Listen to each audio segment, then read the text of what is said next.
এইমাত্র পাওয়া খবর, পিলখানা হত্যাকাণ্ড তদন্তে 7 সদস্যের কমিশন গঠন। 2009 সালের 25শে ফেব্রুয়ারি পিলখানায় সংঘটিত বিডিআর হত্যাকাণ্ডের ঘটনা তদন্তে 7 সদস্যের একটি কমিশন গঠন করা হয়েছে।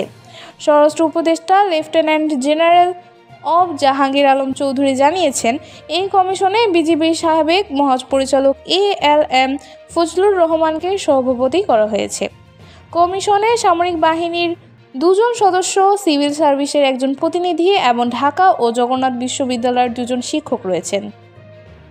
এছাড়া পুলিশ একজন ঊর্ধ্বতন কর্মকর্তাও সদস্য হিসেবে থাকবেন। পিলখানা হত্যাকাণ্ডের ঘটনায় সমস্ত তথ্য ও প্রমাণাদি সংগ্রহই হবে এই কমিশনের প্রধান দায়িত্ব।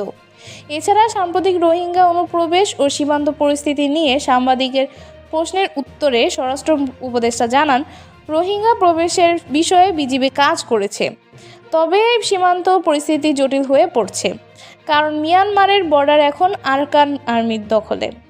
শেখ হাসিনাকে দেশে ফেরানোর বিষয়ে তিনি জানান, ভারত বাংলাদেশ বন্দি বিনিময় চুক্তির আওতায় প্রক্রিয়া চালু রয়েছে। নতুন করে কোনো রোহিঙ্গা প্রবেশে বাধা দেওয়ার ব্যাপারে সরকারের কঠোর অবস্থানের কথাও তিনি উল্লেখ করেন। আপনার মতামত আমাদের জানাতে কমেন্ট করুন এবং আমাদের চ্যানেলটি সাবস্ক্রাইব করতে ভুলবেন না। ধন্যবাদ।